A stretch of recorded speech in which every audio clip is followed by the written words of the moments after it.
Hi all, welcome back to our Vanshu YouTube channel. ಎಲ್ಲರೂ ಹೇಗಿದ್ದೀರಾ? ಹಾಗೆ ಈ ವಿಡಿಯೋನ ಕಂಪ್ಲೀಟಾಗಿ ನೋಡಿ, ಇಷ್ಟ ಆದರೆ ಒಂದು ಲೈಕ್ ಮಾಡಿ, ಜೊತೆಗೆ ಕಮೆಂಟ್ ಮಾಡಿ. ಹಾಗೆ ಯಾರೆಲ್ಲ ನನ್ನ ಚಾನಲ್ಗೆ ಸಬ್ಸ್ಕ್ರೈಬ್ ಆಗದೆ ನೋಡ್ತಾ ಇದ್ದೀರಾ, ಈ ಕೂಡಲೇ ಸಬ್ಸ್ಕ್ರೈಬ್ ಆಗಿ. ಹಾಗೆ ಇವತ್ತಿನ ಈ ವಿಡಿಯೋದಲ್ಲಿ ಬಂದು ಎಗ್ ಪಡ್ಡು ಯಾವ ರೀತಿ ಮಾಡೋದು ಅನ್ನೋದನ್ನ ಶೇರ್ ಮಾಡ್ತಾ ಇದ್ದೀನಿ. ಆ್ಯಕ್ಚುಲಿ ಎಗ್ ಪಡ್ಡು ಬಂದು ನಾನು ಮಾಡ್ತಾ ಇಲ್ಲ, ನಮ್ಮಮ್ಮ ಮಾಡ್ತಾ ಇದ್ದಾರೆ. ಅಮ್ಮ ಮಾರ್ನಿಂಗ್ ಟಿಫನ್ಗೆ ಎಗ್ ಪಡ್ಡು ಮಾಡ್ತೀನಿ ಅಂತ ಹೇಳಿದ್ರು. ಸೊ ಹಾಗಾಗಿ ನನಗೂ ಕೂಡ ಯಾವ ರೀತಿ ಎಗ್ ಪಡ್ಡು ಮಾಡೋದು ಅಂತ ಗೊತ್ತಿರಲಿಲ್ಲ. ವಿಡಿಯೋ ಮಾಡಿಕೊಂಡೆ. ಹಾಗೆ ನಂತರ ಯಾರಿಗಾದರೂ ಎಗ್ ಪಡ್ಡು ಯಾವ ರೀತಿ ಮಾಡೋದಂತ ಗೊತ್ತಿಲ್ಲ ಅಂತ ಅಂದರೆ ಸೊ ಅವ್ರಿಗೆ ಯೂಸ್ಫುಲ್ ಆಗ್ಬೋದು ಅನ್ನೋ ಸಲುವಾಗಿ ಈ ವಿಡಿಯೋನ ಶೇರ್ ಮಾಡ್ತಾ ಇದ್ದೀನಿ. ಇನ್ನು ನಮ್ಮಮ್ಮ ಬಂದು ಎಗ್ ಪಡ್ಡುಗೆ ಒಂದು 3 ಎಗ್ ತೊಗೊಂಡಿದ್ದಾರೆ. ಅದ್ರ ಜೊತೆಗೆ ಒಂದು ಈರುಳ್ಳಿ ಸಣ್ಣದಾಗಿ ಹಚ್ಚಿ ಹಾಕ್ಕೊಂಡಿದ್ದಾರೆ. ಇನ್ನು ಇದ್ರ ಜೊತೆಗೆ ಬಂದು ಒಂದು ಕ್ಯಾರೆಟು, ಒಂದು ಆಲೂಗೆಡ್ಡೆನ ಸಣ್ಣದಾಗಿ ತುರಿದು ಅದನ್ನು ಕೂಡ ಹಾಕ್ಕೊಂಡಿದ್ದಾರೆ. ಇನ್ನು ಅದ್ರ ಜೊತೆಗೆ 3 ಮೆಣಸಿನ್ಕಾಯಿ ತೊಗೊಂಡಿದ್ದಾರೆ. ನೀವು ಖಾರ ಹೆಚ್ಚಾಗಿ ತಿನ್ನೋದಾದರೆ ಸೊ ನೀವು ಖಾರಕ್ಕೆ ತಕ್ಕಂಗೆ ನೀವು ಹಸಿಮೆಣಸಿನ್ಕಾಯಿ ಹಾಕೋಬೋದು.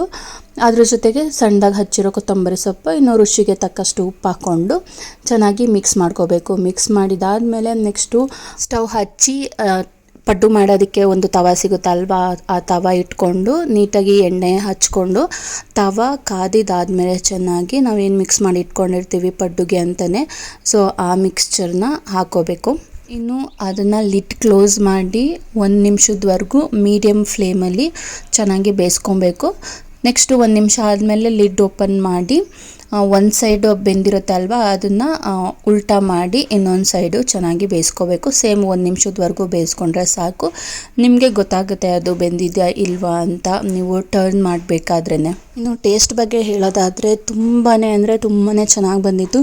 ನಾನು ವಿಡಿಯೋ ಮಾಡ್ತಾಯಿದ್ದೀನಿ ಅನ್ನೋ ಸಲುವಾಗಿ ಹೇಳ್ತಿಲ್ಲ, ನಿಜಕ್ಕೂ ತುಂಬ ಚೆನ್ನಾಗಿತ್ತು. ನೀವು ಒಂದ್ಸಲ ಟ್ರೈ ಮಾಡಾದ್ಮೇಲೆ ಹೇಗೆ ಬಂದಿತ್ತು ಅನ್ನೋದನ್ನ ಕಮೆಂಟ್ ಮೂಲಕ ತಿಳಿಸಿ. ಇನ್ನು ಯೂಶ್ವಲ್ ಆಗಿ ಮೊಟ್ಟೆನ ಬೇಯಿಸಿ ತಿಂತೀವಿ, ಆಮ್ಲೆಟ್ ಹಾಕ್ಕೊಂಡು ತಿಂತೀವಿ, ಎಗ್ ರೈಸ್ ಮಾಡ್ಕೊಂಡು ತಿಂತೀವಿ.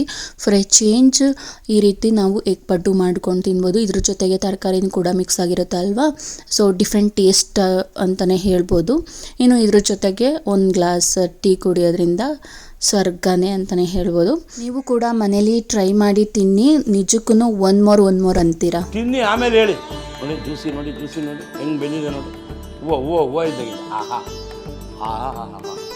ಸ್ಟಾರ್ನರಿ ಇದು ತಿಂತಾ ಇದ್ರೆ ಒನ್ ಮೋರ್ ಅನ್ಬೇಕು. ನೀವು ಸಿಂಪಲಾಗಿ ಹೇಳ್ಕೊಟ್ಟಿದ್ದೀನಿ, ಸಿಂಪಲಾಗಿ ಮಾಡಿಕೊಂಡು ಯಜಮಾನ್ರೆ ಖುಷಿ ಪಡಿಸಿ.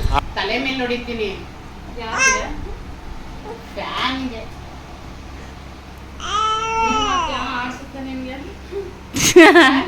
ಗಾಳಿ ಬರಕ್ಕೆ ತಲೆ ಮೇಲೆ ನೋಡಿದೆ. ಇನ್ನು ಅಮ್ಮ ಅಕ್ಕಂಗೆ ರೇಗಿಸ್ತಾ ಇದ್ರು. ಇನ್ನು ಅಕ್ಕಂಗೆ ತುಂಬ ಲಾಂಗ್ ಹೇರ್ ಇದೆ, ಈ ಶೆಕೆಗೆ ಲೂಸ್ ಹೇರ್ ಬಿಡೋದಕ್ಕಾಗೋದಿಲ್ಲ ಅಂತ ಹೇಳ್ಬಿಟ್ಟು ಈ ರೀತಿ 3 ಜುಟ್ಟು ಹಾಕ್ಕೊಂಡಿದ್ದಾಳೆ. ಶೆಕೆ ತಡೆಯೋಕ್ಕಾಗ್ತಿಲ್ಲ ಅಂದರೆ ಹಿಂಗೂ ಅದ್ರ ಬದಲು ಒಂದು ಕ್ಲಿಪ್ ತಗೊಳ್ಳೆ, ಹೇರ್ ಬ್ಯಾಂಡ್. ಈ ವಿಡಿಯೋ ಇಷ್ಟ ಆಗಿದ್ರೆ ಲೈಕ್ ಮಾಡಿ, ಸಬ್ಸ್ಕ್ರೈಬ್ ಆಗಿ. Thank you.